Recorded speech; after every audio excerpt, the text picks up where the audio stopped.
स्वागत है एक और नई वीडियो में। और आज हमारे साथ में पता है कौन सी गाड़ी है? This is none other than Jeep meridian.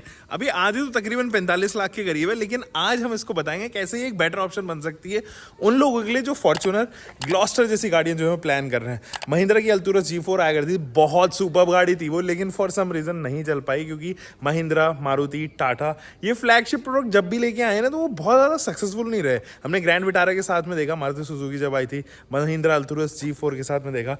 Tata अगर एक बड़ा ब्रांड लेके आएगा जो 30-32 लाख से ऊपर पोजीशन किया जाएगा 40-42 लाख में, तो वो बहुत ज्यादा सक्सेसफुल नहीं रहेगा। उसकी जगह लोग टोयोटा या कोई और प्रोडक्ट जो है वो खरीदना प्रेफर करेंगे। एनीवे, हम चलते हैं सीधा मेरिडियन की तरफ और इसको तकरीबन 600 किलोमीटर चलाने के बाद में ये है मेरे इनपुट्स। सबसे पहले तो जब आप जीप मेरिडियन को देखते हो ना तो इसका जो लुक है वो मतलब आपको बहुत अच्छा लगेगा, सटल लगेगा। ये साइड प्रोफाइल से काफी लंबी है, मतलब ये तकरीबन 4.6 मीटर के करीब है, लेकिन जब आप इसको सामने से देखोगे ना तो हूबहू कंपास जैसी लगती है जब तक आप इसको पास से नहीं देख लेते। तो यहाँ आपको आके रियलाइज होगा कि ये या तो जीप ग्रैंड शेरोकी का मिनी वर्जन है या फिर ये कंपास, कुछ एलिमेंट्स जो है वो इसके कंपास के सामने से देखने को नजर आने वाले हैं। अब इसमें क्या खासियत है इस डिजाइन में, ये देखो। एक तो ये बिल्कुल टिपिकल अमेरिकन डिजाइन है, जैसा हम लोग अक्सर अमेरिकन ब्रांड्स के साथ में देखते हैं। एक अच्छा आगे से जो है वो काफी क्लीन लुक जो है वो दिया जाता है और पीछे तक आते आते वो थोड़ा स्क्वायरिश हो जाता है। एसयूवीज में टिपिकली मैं बात कर रहा हूँ,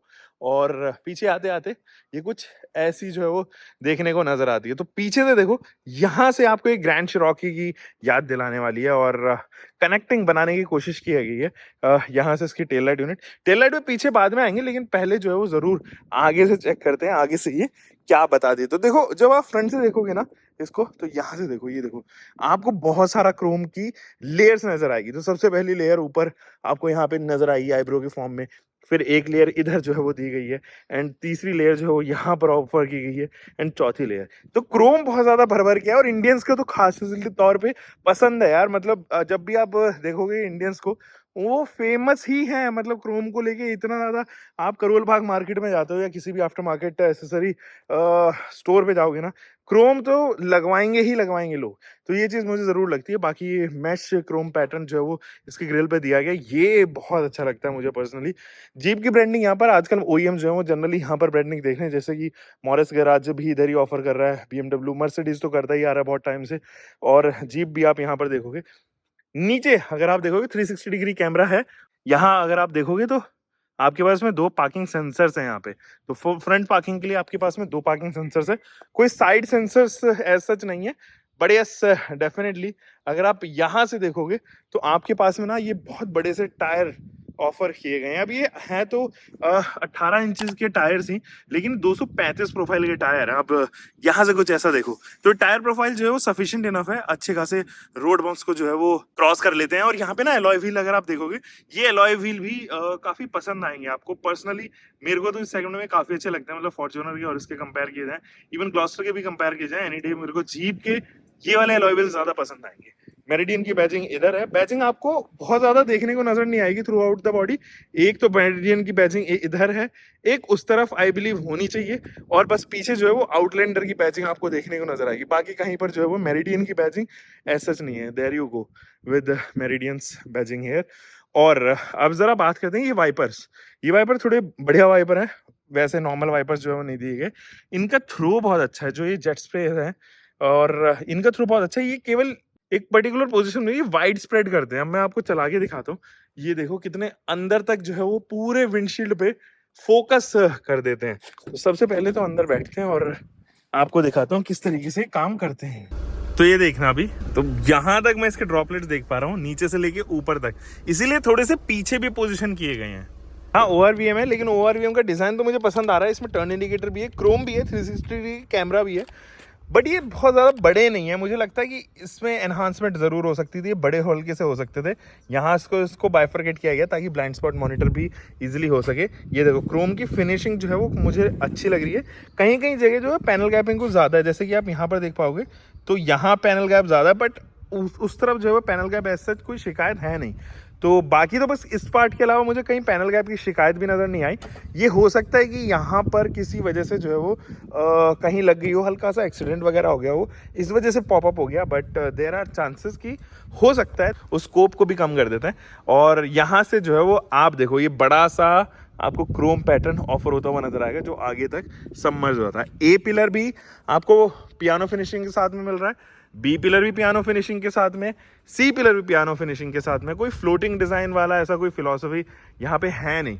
और ऊपर से अगर आप देखोगे तो ये है इसका रूफ रेल, और इसके अंदर भी मजे की बात ये है, इसके अंदर भी आपको यहाँ पे क्रोम का इस्तेमाल होता हुआ नजर आएगा। ये है बहुत ही बड़ा सा पेनोरामिक सनरूफ जो आप यहाँ पर देख पा रहे हो, और कुछ इस तरीके का ये पेनोरामिक सनरूफ है जो पीछे तक आता है। शार्क फिन एंटेना कंप्लीटली यहाँ पर पोजीशनड है। एंड यहाँ से अगर आप देखोगे तो कुछ ऐसी गाड़ी की जो है प्रोफाइल देखने को नजर आएगी। गाड़ी की प्रोफाइल में कोई प्रॉब्लम नहीं है, ये बड़ी लगती है, कोई दिक्कत नहीं है उसमें भी। लेकिन जब आप इसको ग्लॉस्टर के सामने या इनफैक्ट फॉर्च्यूनर के सामने खड़ा करोगे तो हो सकता है डायमेंशंस में थोड़ी सी कमी नज़र आए। उस लिहाज से इतनी ज़्यादा ऊंची नहीं है, और इसीलिए ये बैलेंस्ड भी ज़्यादा लगती है। और यहाँ से अगर आप देखोगे तो ये है इसके LED tail light units, turn indicator यहाँ पे, ये रिवर्स लैंप वगैरह कुछ इस तरीके से काम करेंगे। एंड यहाँ पे क्रोम का पैटर्न जो है वो इस्तेमाल किया गया है, क्रोम पीछे तक जाता है। जीप की बैजिंग कंप्लीटली यहाँ पर आप शो हो पाओगी। यहाँ पे छोटी छोटी जगह जो है वो आपको ये बताती रहेगी कि हाँ मैं जीप हूँ। तो एक तो यहाँ पर जीप है, आप देखना यहाँ पे जीप जो है वो लिखा हुआ है, और ये ऑब्वियसली नेम प्लेट की जीप है, ये कंसिडर नहीं करते हैं। अब मैं अगर इसको दिखाऊंगा तो पीछे से आप देखना, यहाँ अगर आप देखोगे तो यहाँ पर भी जीप की जो है वो बैजिंग देखने को नजर आएगी। अब ये जो बूट है ये है तो इलेक्ट्रॉनिक, लेकिन इसके साथ में भी पिंच गार्ड फंक्शन आता है, और आप इसको ना एडजस्ट भी कर सकते हो। और अगर आपके यहाँ पर फॉर एग्जांपल यहाँ तक ही वॉल है, आप ऊपर तक जो है वो अगर देखोगे तो वो स्ट्राइक होती है, तो आप यहाँ तक इसको एडजस्ट कर सकते हो, यहाँ तक एडजस्ट कर सकते हो। तो ये चीज़ मुझे थोड़ा सा अच्छी लगती है इस पर्टिकुलर प्रोडक्ट में। ऐसा नहीं है कि आपको कंप्लीटली ऊपर तक ओपन करना पड़ेगा। बहुत सारी जगह आपको जो है ये कुशन्स ज़रूर देखने को नजर आएंगे। तो ये डोर पे भी, फ्रंट के डोर पे भी लगे हुए हैं, पीछे टेल गेट पर भी लगे हुए हैं, जिसकी वजह से साउंड प्रूफिंग ज़रूर ज़्यादा हो जाती है। एक अच्छे तरीके की नॉइज़ देती है, सटल नॉइज़ देती है। अब यहाँ अगर आप देखोगे तो ये हुक है, और ये देखने में लग रहा है कि बहुत कमज़ोर है, लेकिन है नहीं एक्चुअली। यहाँ पे आपके पास में एक बूट गेट का बटन है यहाँ पे, और ये देखो बंद होगी, मैं हाथ लगा लेता हूँ यहाँ पे, तो वहीं के वहीं रुक गई। तो पिंच गार्ड फंक्शन इसके अंदर ज़रूर आता है। यहाँ अगर आप देखोगे तो ऐसा लगता है कि कोई 12 वोल्ट का डीसी सप्लाई आना चाहिए था, लेकिन यहाँ पर दिया नहीं गया, या फिर अमेरिकन वर्जन में या इंटरनेशनली कहीं और पे ये बिकती होगी, वहाँ पर ज़रूर दिया होगा। यहाँ पर एक और फंक्शन है, इसको हटाओगे तो इसके पीछे जो है वो एक वायर देखने को नजर आएगा, जिससे आप मैनुअली इसको ओपन कर पाओगे अगर जस्ट इन केस इसका फ्यूल लिड जो है वो ओपन नहीं हो रहा है। अब कुछ चीज़ें जो इसको थोड़ा सा स्पेशल बना दी, जैसे अगर आप देखोगे यहाँ पर तो डीजल की एक तो यहाँ पर बैजिंग है, ठीक है, ये डीजल की बैजिंग है। इसके साथ में अगर आप ये देखोगे तो एक क्लोज है, तो जब इसके अंदर नोजल जाएगा ये तभी ओपन होगा। तो कुछ इस तरीके से ओपन होता है। एड ब्लू के लिए यहाँ पर अच्छी बात पता है क्या, एक और आपके पास में एक तो यहाँ पर कैप नहीं है, ये चीज़ अच्छी है। और एक और चीज़, एड ब्लू के लिए स्पेशली आपको ये कुछ एसेसरीज दी गई हैं, और ये कुप्पी, हमारे यहाँ कुप्पी कहते हैं इसे, ये दी गई है। तो इसकी वजह से क्या है कि अब आपका काम जो है वो काफ़ी ईजी हो जाता है। एक लाइट इधर, एक लाइट इधर। स्पेस कैसा है? स्पेस ठीक है यहाँ पे, मतलब उससे तो शिकायत नहीं है स्पेस को लेके कोई भी, क्योंकि जब आप स्पेस के बारे में बात करते हो ना यहाँ पे, तो कैबिन बैग तो यहाँ पे आसानी से आ सकते हैं। मुझे लगता है 2 तो बहुत इजीली आएंगे, 3 हो सकता है कि यहाँ पर एडजस्ट हो पाए। लेकिन अगर आप चेक इन बैग लेके जा रहे हो तो उसके लिए थोड़ी समस्या है। चेक इन बैग एक तो आ जाएगा ऐसे, लेकिन उसके बाद हल्के फुल्का सामान ही जो है वो आ पाएगा, उससे ज़्यादा सामान आ नहीं पाएगा। ये भी 50:50 के रेशियो में स्प्लिट हो जाती है। पीछे से ही आप इनको जो है वो एडजस्ट भी कर सकते हो। अभी एडजस्टेबल है, देखते हैं कितने वे एडजस्टेबल है। ये पहला, दूसरा, तो 3 वे तो ये एडजस्टेबल है। सेकंड रो भी देखेंगे हम लोग वो कितना वे एडजस्टेबल है। पहले इसको करते हैं यहाँ से बंद। अब यहाँ देखोगे तो हाई माउंटेड स्टॉप लैंप्स दिए गए हैं, एलईडीज हैं ये, इसको भी ब्लैक पार्ट पे रखा गया है। वॉशर जेट इधर, डिफॉगर यूनिट यहाँ पर आपको देखने को नजर आ रही है, एंड वाइपर सेट भी आपको ऑफर होता हुआ नजर आएगा। नीचे क्या है, नीचे जो है वो आपके पास में ऑब्वियसली यहाँ पे एलईडीज भी दी गई हैं, और रिफ्लेक्टर यूनिट भी इधर ही ऑफर की गई है। पीछे ज़रूर आपके पास में 4 पार्किंग सेंसर्स हैं, तो कुछ इस तरीके से 4 पार्किंग सेंसर इधर दिए गए हैं। एंड यहाँ पर जो है वो नीचे, बहुत नीचे आपको इसका एग्जॉस्ट देखने को नजर आएगा, एक स्पेयर व्हील देखने को नजर आएगा। अब स्पेयर व्हील जो है वो इसका स्टील व्हील ही है, कोई भी एलॉय व्हील एक्चुअली में नहीं दिया गया है, और वो भी छोटे साइज का है थोड़ा। ये है इसका रियर प्रोफाइल। अब थोड़ा सा ना अंदर चलते हैं, उसके बाद ड्राइव करेंगे। और जब आप अंदर चलोगे तो आपको रियलाइज़ होगा कि इसके ऊपर कैपेसिटिव टच दी गई है रिक्वेस्ट बटन के साथ में। तो आप जैसे ही गाड़ी के पास में आते हो और जब आप यहाँ पर हाथ रखते हो तो ये अनलॉक हो जाती है। वैसे ही अनलॉक नहीं होती कि आप पास आए तो अपने आप ऑटोमेटिकली अनलॉक हो गई, या रिक्वेस्ट बटन आप दबाओ तो रिक्वेस्ट बटन दबाने से पहले ही अनलॉक हो जाती है। तो ये देखो, जिन पैडिंग के बारे में बात कर रहा था ना, ये देखो आगे दरवाजे पे भी यहाँ पर भी दी गई है। इसका अगेन एक अलग से मोल्ड बनाया गया है यहाँ पे, और नीचे ये देखो क्रोम की स्ट्रिप। तो बहुत सारी जगह से जो है बता देते हैं कि यहाँ थोड़ा सा लग्जरी आप कुछ खरीद रहे हो। यहाँ पर कुछ इस तरीके का इसका विंडो पैनल दरवाजा है, यहाँ पे भी लेदरेट टच सॉफ्ट मटेरियल का इस्तेमाल किया गया है। ये भी सॉफ्ट मटेरियल है, आपको ये प्लास्टिक लग रहा होगा but this is not plastic. यहाँ पर देखिए, इस जगह से अगर आप देखोगे तो ये हैं कुछ विंडो के कंट्रोल्स। अभी ना ऑटोमेटिक कंट्रोल्स हैं, और यहाँ पर आगे के 2 ऑटोमेटिक दिए गए हैं एंड पीछे के 2 जो हैं वो रेगुलर बटन्स हैं। यहाँ से अगर आप देखो तो ओवरव्हील के कंट्रोल्स हैं, पीछे से आप इसको जो है वो कंप्लीटली बंद कर सकते हो। Lock unlock and child lock का बटन इधर, एक छोटा सा कॉइन होल्डर वगैरह, या आप इसको ग्रैब हैंडल जो भी समझ सकते हो वो है। इधर एल्पाइन की बैजिंग दी गई है। तो ये म्यूजिक सिस्टम तो बहुत ही करारे हैं, एकदम मस्त लगते हैं सुनने में, तो इनकी वॉइस नोट बहुत अच्छी है। यहाँ से अगर आप ये सॉफ्ट टच मटेरियल देखो तो ये भी काफ़ी कमाल का लगता है। इसके ऊपर भी जो है स्टिचेस हैं बहुत सारे, एंड कंटिन्यूटी में जो है वो आगे तक जाती है। तो मेरे को तो काफ़ी अच्छे लग रहे हैं। थोड़ा सा आवाज़ ज़रूर करते हैं ये वाले भी, लेकिन ठीक लग रहे हैं ये देखिए, हल्के से लो क्वालिटी लगते हैं, लेकिन ओवरऑल जो प्रेजेंस देते हैं वो काफ़ी अच्छे हैं। यहाँ पर जो है वो आपके पास मेमोरी फंक्शन का स्विच है, बाकी तो अंदर से इंटीरियर्स जो है वो काफ़ी कमाल के हैं इसके। मतलब कुछ भी कहो, ये गाड़ी वे अहेड है comparative to other cars in the segment. थोड़ा सा लग्जरी पैरामीटर्स ज़्यादा हैं, जैसे कि अगर आप यहाँ पर देखो तो आपके पास में लेदरेट टच है, ये सीट्स जो है वो आपके पास में थ्रेड्स हैं, ओवरलैंड की बैजिंग है इधर, और यहाँ पर भी वो मटेरियल जो है वो सस्टेन किया गया है ताकि कंटिन्यूटी में रहे ये सारी चीज़ें ना, ये बरकरार है। अब 4 वे एडजस्टेबल ये सीट्स हैं, प्लस 6 वे एडजस्टेबल ये आपको जो सीट्स इलेक्ट्रॉनिक समझ में आएंगी। तो ऑल 10 वे एडजस्टेबल है ये। यहाँ पर जो है वो डेड पेडल दिया गया है, रेगुलर पेडल जो है वो ऑफर किया गया है, बाकी सारी चीज़ें जो है वो इधर ही दी गई हैं। बाकी हम चलते हैं गाड़ी के अंदर। इससे पहले यहाँ पर बता दूँ कि यहाँ पर हेडलाइट लेवलर है, इसके साथ में ये जो है वो आपके पास में हेडलैम्प्स के टॉगल्स हैं सारे के सारे, एंड ये है इसका स्टेयरिंग व्हील। अब जो इसका स्टेयरिंग व्हील है ना वो रेगुलर स्टेयरिंग व्हील से तो काफ़ी अलग है। मतलब इसके ऊपर कंट्रोल्स बहुत सारे हैं, एंड कुछ कंट्रोल्स ना इसके जस्ट पीछे यहाँ पर आप देखोगे तो ये जो कंट्रोल्स आप यहाँ पे देख रहे हो, ये ट्रैक चेंज करने के, म्यूट करने के, कॉल पिकअप एंड ड्रॉप, इन सब के बटन जो है वो इधर दिए गए हैं। यहाँ पे जीप की बैजिंग है बिल्कुल बीच में, और यहाँ पर जो है वो कुछ अलग सैटिन फिनिश, इस तरफ भी, यहाँ पर भी, इधर भी लेदरेट टच है, थंब कंटूर्स ऑफर किए गए हैं। तो स्टेयरिंग ऑल टुगेदर एक अच्छा स्टेयरिंग, फीडबैकेबल स्टेयरिंग जो है वो ऑफर किया गया है। गाड़ी को करते हैं स्टार्ट, एंड यहाँ से देखिएगा तो जीप की पहले बैजिंग आती है, वो सिंस 1941 जो है वो ऐसे ब्रांड करता है। बाकी इसको पहले बंद कर लेते हैं वरना ये दरवाजे पे अलार्म देती रहेगी। ये इसकी MID बहुत बड़ी सी MID है, और इसके अंदर ना बहुत सारे कंट्रोल्स हैं जो उनको आप यहाँ से टॉगल कर सकते हो। तो ये 5 वे जो है वो आप इनको एडजस्ट कर सकते हो। और यहाँ पर जो है वो सबसे पहले अगर हम बात करें तो यहाँ पे सारी व्हीकल डिटेल्स ऑफर होंगी, कितनी चल चुकी है, कितने किलोमीटर जो है वो माइलेज दे रही है फिलहाल, वो तमाम चीज़ें। फिर अगर आप इधर आते हो तो यहाँ पर जो है वो सारी ड्राइविंग डिटेल्स है, कितने किलोमीटर पर आवर जो है वो चल रही है, कितनी रेंज अभी बची हुई है, या टेकोमीटर और स्पीडोमीटर, वो तमाम चीज़ें यहीं पे दी गई हैं। एंड यहाँ पर जो है वो transmission temperature, oil temperature, battery charge, ये तमाम चीज़ें इधर दी गई हैं। अगेन अगर आप आगे चलोगे तो यहाँ पर जो है वो आपके पास में TPMS भी ऑफर किया गया है। हर एक टायर का पर्टिकुलरली ये बताता है कितना प्रेशर है। इधर जो है वो DEF 100% जो फिलहाल है, तो उसमें कोई भी कमी नहीं है, वो दिया गया है।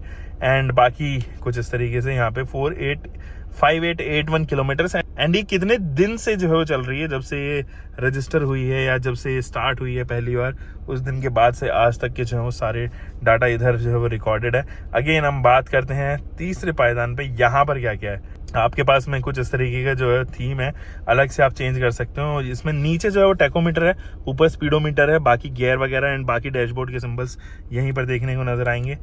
ये आपके पास में अलग अलग एंटरटेनमेंट मोड्स भी ऑफर किए गए हैं।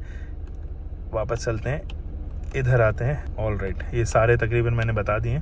Last but not the least, ये कौन से मोड में चल रहा है अभी? ऑटोमेटिक है, automatic full time 4 wheel drive, adapts road condition. वैसे याद आया इसके अंदर एडैश नहीं है, तो एक बहुत बड़ा डिसएडवांटेज ज़रूर है फिलहाल इस सेगमेंट में आने वाली जितनी भी गाड़ियां वो तकरीबन उनको ऑफर करना चाहिए एक्चुअली। अभी यहाँ देखिए ये जो इंटीरियर्स है ना, मैं इन इंटीरियर के बारे में बात कर रहा था, बहुत अच्छा लगेगा आपको इसके इंटीरियर।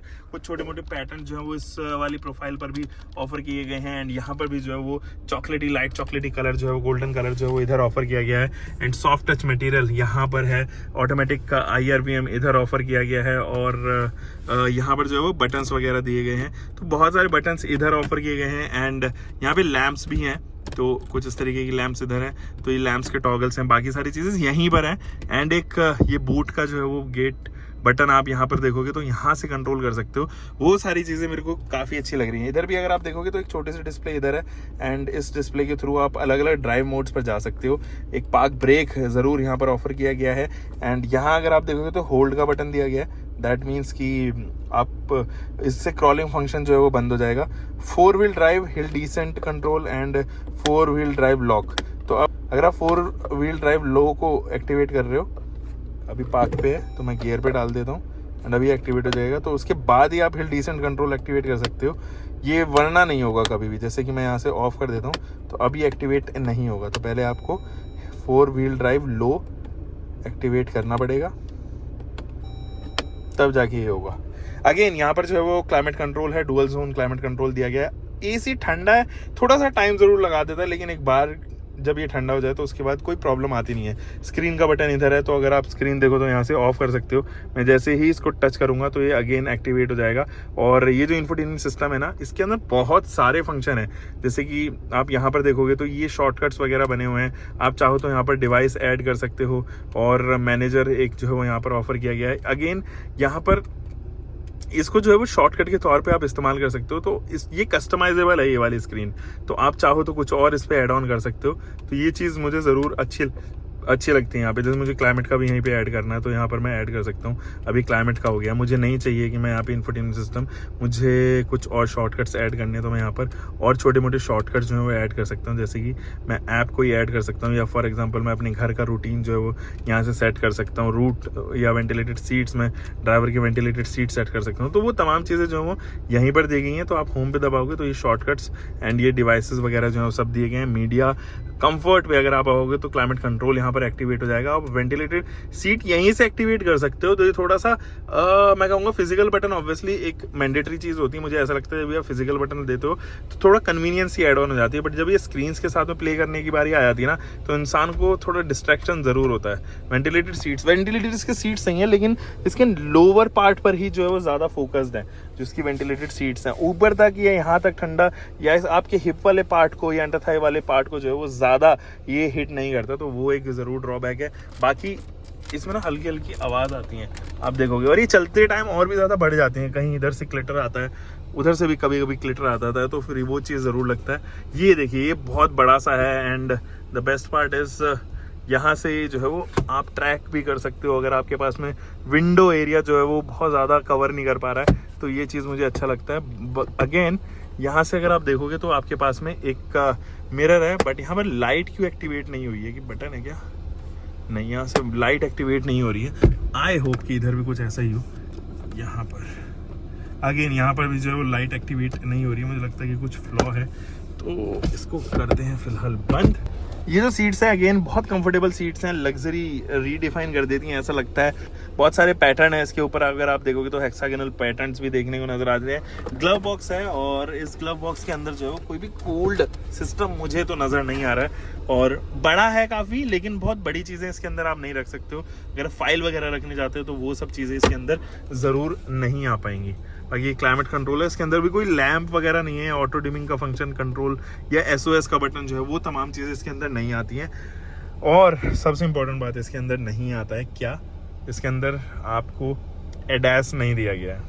अब ज़रा बात करते हैं इसकी सेकंड रो में। आप इजीली यहाँ से जो है उसको देखोगे तो कुछ इस तरीके का यहाँ पर भी सिचुएशन है। छोटे ट्विटर्स यहाँ पर, पीछे जो है एल्पाइन की बैजिंग या कोई भी क्रोम फिटमेंट नहीं है।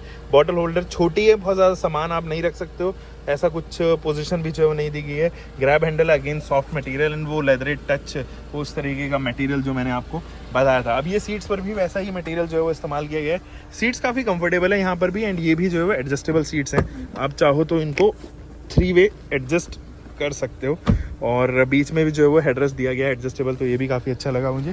पीछे अगर आप देखोगे ना तो यहाँ पर मुझे जनरली पसंद नहीं आता जब सेकंड रो में भी यहाँ पर एसी के वेंट्स दिए जाते हैं। मुझे जनरली पसंद है कि वो रूफ माउंटेड हो, बट ऑब्वियसली जब हम रूफ माउंट के बारे में बात करते हैं यहाँ पे पेनोरामिक सनरूफ वो देना इंपॉर्टेंट हो जाता है फिलहाल मैन्युफैक्चरर्स के लिए। तो ये कुछ इस तरीके से USB, आज के ज़माने में भी USB यहाँ पर दिया गया है। नीचे 12 वोल्ट का DC सप्लाई है। बाकी अगर आप यहाँ पर देखोगे तो सामान रखने के लिए एक्स्ट्रा स्टोरेज के लिए जो है वो यहाँ पे लीव्स दी गई हैं। और लेग रूम के मामले में it is having good leg room, अच्छा खासा लेग रूम मिलता है मुझे। नी रूम भी काफ़ी अमेजिंग मिल रहा है। एडजस्टेबल आपके पास में यहाँ पर जो है वो सीट बेल्ट्स ऑफर होती हैं। इधर अगर आप देखोगे तो यहाँ से आपको रियलाइज़ होगा कि ग्रैब हैंडल दिया गया एंड कुछ इस तरीके से इसकी जो है वो लैंप्स ऑफर होती हैं, लेकिन ये हेलोजन पार्ट पर ही रखी गई है। आई डोंट नो व्हाई, लेकिन इनको LEDs होना चाहिए था। फ्रंट में भी अगर आप देखोगे तो ये भी हेलोजन पार्ट पर ही दी गई है। आपके पास में कोट हुक है, बट आपको इसको मैनुअली ही रखना पड़ेगा, यहाँ पे एडजस्ट करना पड़ेगा। शोल्डर रूम इज़ गुड, उसमें कोई समस्या नहीं है। मुझे अंडर थाई सपोर्ट भी जो है वो काफ़ी अच्छा मिल रहा है, यहाँ पर भी समस्या नज़र नहीं आ रही है। हाँ, हेडरूम के मामले में थोड़ा सा ब्रश हो रहा हूँ। अगर 6 फुट का होता ना तो ज़रूर यहाँ पर जो है वो मेरा हेड स्ट्राइक होता, उस चीज़ को लेके थोड़ी सी शिकायत ज़रूर है। रूफ लाइन अगर आप यहाँ पर देखोगे तो ये बड़ी सी रूफ लाइन जो है वो इधर से इधर जाती है। चलो थर्ड रो में चलता है। थर्ड रो में जाने का तरीका वही है जैसे कि आप रेगुलर 7 सीटर कार में जाते हो। ये यहाँ से अटक गया तो इसको पहले बंद करते हैं, तो कुछ इस तरीके से करते हैं, अंदर चलते हैं। और ये मैं आ चुका हूँ इसके थर्ड रो में। अब यहाँ मेरे को तो बहुत डिफ़िकल्टी हो रही है बैठने में। मैं 5 फुट 10 इंच का हूँ और उस लिहाज से मेरे पास में यहाँ पे कुछ ज़्यादा स्पेस बची नहीं है। तो यहाँ तो जो है मैं सर्वाइव नहीं कर पाऊँगा बहुत ज़्यादा देर, मुझे ऐसा लगता है। या फिर मुझे ये सीट जो है वो पीछे करनी पड़ेंगी। पीछे की सीट्स वैसे जनरली बच्चों के लिए ही होती है। ओके, अब कुछ कंफर्टेबल थोड़ा सा हुआ मैं, और बिल्कुल ऐसा लग रहा है जैसे मैं ज़मीन पे मूढ़े पे नहीं बैठ जाते, या मूढ़े से मैं छोटे वाला जो स्टूल होता है इतना बड़ा, बहुत छोटा सा, तो उसके ऊपर जैसे बैठ जाता है, मेरे को वैसा फिलहाल फील आ रहा है। इधर कुछ और एसेसरी पार्ट हैं जो मैं बताऊंगा आपको। अगर आप देखोगे ना तो आपके पास में एसी के वेंट्स दिए गए हैं और इनका भी कंट्रोल ऑफर किया गया है। तो एक सेपरेट इवेपोरेटर इसके इनके लिए जो लगाया गया है उधर, तो वो चीज़ मुझे थोड़ी अच्छी लगी। और बाकी यहाँ पर जो है वो ग्लास होल्डर है एंड हाँ, फ़ोन वगैरह जो है वो अपना यहाँ पर रख सकते हो। ये चीज़ें थोड़ी सी और डिफिकल्ट हो जाती है, जैसे कि अगर मैं यहाँ पे बैठूंगा तो मैं सीधा अपना हाथ नहीं रख सकता क्योंकि ये स्ट्राइक हो रहा है। तो बच्चों के लिए ये मुझे लगता है ज़्यादा बेटर फिट है।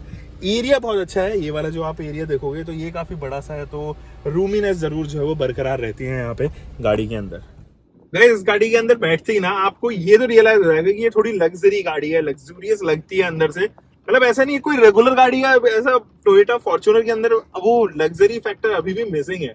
उस लग्जरी फैक्टर को हो सकता है वो करंट जो फॉर्च्यूनर है उसके अंदर एक फेसलिफ्ट होता है लेके आने वाले, या एक नई जनरेशन लेके आने वाले, उसके बाद में वो सारी चीजें जो है वो थोड़ी सॉर्टेड नजर आने लगेगी टोयोटा फॉर्च्यूनर के अंदर।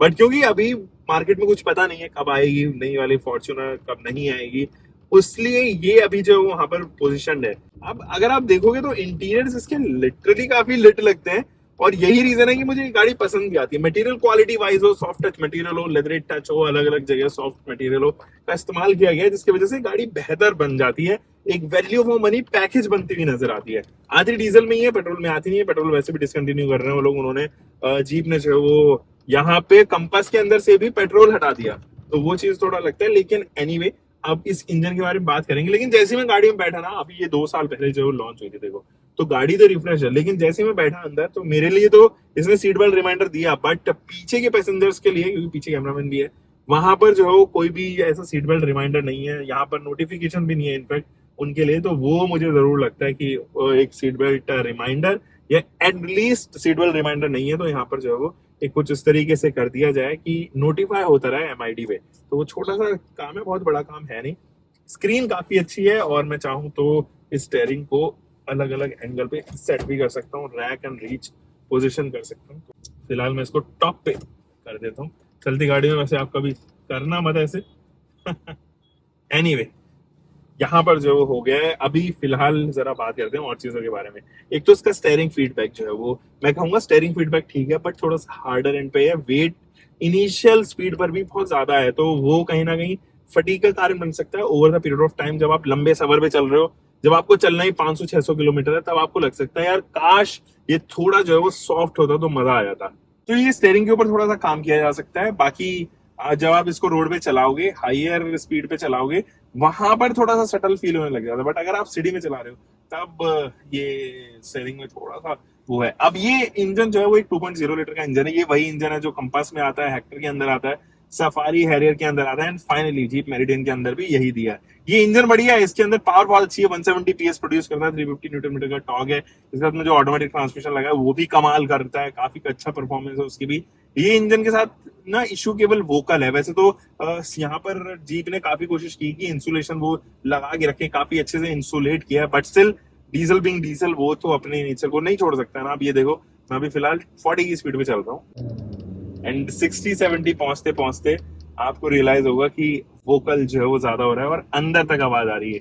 रिफाइंड है इंजन, रिफाइनमेंट में प्रॉब्लम नहीं है, वोकल में प्रॉब्लम है। तो ये 4 सिलेंडर है, ये मेरी 4 सिलेंडर है ये, एंड ये फीट का जो इंजन है वो एक्चुअली में थोड़ा और रिफाइन किया जा सकता है। परफॉर्मेंस में एक सुपर, कोई प्रॉब्लम नहीं है। 0 to 100 मुझे लगता है 11-12 सेकंड के अंदर ये करने में सक्षम होनी चाहिए इसको। जबकि ये बहुत बड़ी टॉल बॉडी डिजाइन जो है वो, बॉक्सी डिजाइन जो है वो इसके अंदर इंट्रोड्यूस किया हुआ है, तब भी ये जो है वो अच्छा खासा आपको पिक देगी। अब जरा बात कर लेते हैं ब्रेकिंग की। आगे भी ब्रेक्स हैं, पीछे ब्रेक्स है, ब्रेकिंग डिस्टेंस इसकी अच्छी है, उससे कोई भी शिकायत मुझे जरा सी भी नहीं है।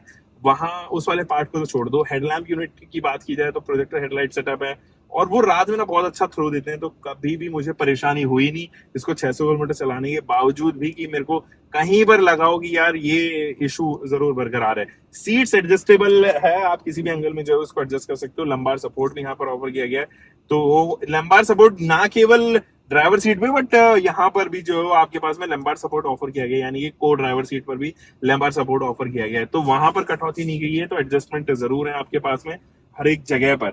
वायरलेस चार्जिंग का ऑप्शन है, थोड़ा सा डिले जरूर है, जैसे अक्सर आप वायरलेस चार्जिंग के साथ में देखते हो, एंड थोड़ा सा हीट कर देता है। इंटीरियर्स की फिट एंड फिनिश हो या मटेरियल क्वालिटी हो, उसमें अव्वल मार्क्स में दे सकता हूँ, मतलब बिना किसी हिचक के जीप को अच्छे नंबर्स ये एक्चुअली डिजर्व भी करती है उस चीज को लेके। कहाँ पे मार खा रही है? जब आप हायर स्पीड पर चलते हो तो राउंड द कॉर्नर हल्का सा बॉडी रोल जरूर है, आपको समझ में आएगा कि यार ये गाड़ी एटलीस्ट 130-40 किलोमीटर रैश ड्राइव करने के लिए नहीं बनी है, क्योंकि ये एसयूवी है, और एसयूवी को हमको प्लेन आराम से ही चलाने में जो है वो फायदा है। अगर आप उसको तेज चलाओगे तो डेफिनेटली कंफर्ट तो खराब होगा ही, इसके साथ साथ कॉन्फिडेंस भी लूज होगा।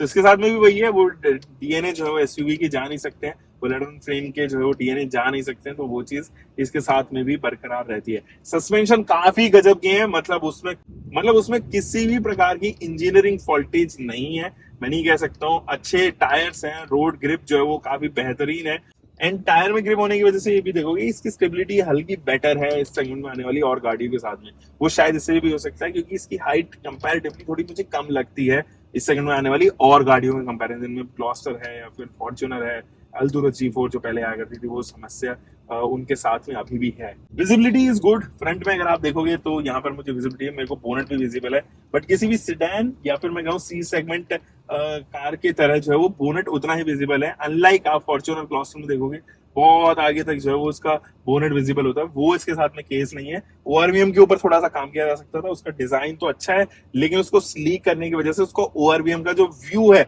वो जरूर कम होता है। आप बाहर के साइड जो है ब्लाइंड स्पॉट देखते हो, जीप की बैजिंग है उसके ऊपर heated, I believe these are not heated ORVM, और आप इन ओआरवीएम के साथ में डिसेंट व्यू ही एक्सपेक्ट कर सकते हो। हालांकि जो आईआरवीएम है उसका व्यू तो काफी बड़ा है, लेकिन पीछे की जो थर्ड रो सीट्स हैं उसके हेडरेस्ट की वजह से तो व्यूअरशिप जो है वो काफी कम हो जाती है। वहां पर जरूर मुझे लगता है कि वो पीछे वाला जो एरिया है वो हल्का स्लोपिंग एरिया है, उस वजह से जो है वो यहाँ पर कम रह जाता है। बाकी तो मतलब इस गाड़ी को आप चलाओगे मक्खन चलती है, डिसेंट माइलेज भी दे देती है। अभी मुझे लगता है कि तकरीबन ये सिटी में 10 के आसपास का जो है वो माइलेज आप इससे निकाल सकते हो ऑटोमेटिक ट्रांसमिशन में।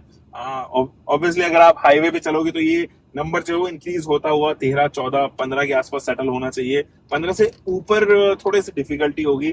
बहुत ज्यादा लंबा अगर आप जा रहे हो तब मुझे लगता है कि 15 भी ये क्रॉस करने में सक्षम हो सकती है। इस सिचुएशन में क्या आपको ये गाड़ी खरीदनी चाहिए? देखो यहाँ पर जीप मेरिडियन के साथ में डायरेक्ट ट्रैवल ही करती है ग्लॉस्टर के ऊपर बेनिफिट्स बहुत सारे हैं। अगर आपको जीप मेरिडियन के साथ में बेनिफिट्स मिल रहे हैं और डिस्काउंट्स बहुत सारे ऑफर हो रहे हैं, आपको एक ऐसी गाड़ी चाहिए ड्यूरेबल हो और कोई भी शिकायत ज्यादा जो है वो उसके अंदर ना हो, तो डेफिनेटली ये। लेकिन अगर आपको एक सेफर गाड़ी चाहिए एडास के पॉइंट ऑफ व्यू से, ग्लॉस्टर एक वे अहेड, मतलब वो है भी माचो, काफी बड़ी सी गाड़ी है।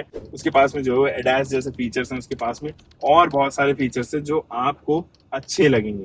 तो ये चीज जरूर है। बाकी तो आपको ये वीडियो कैसी लग रही है नीचे कमेंट सेक्शन में जरूर बता सकते हो। हम मिलेंगे एक और नई वीडियो के साथ में। Next time bye bye. Keep doing car bike whatever you are having, be safe.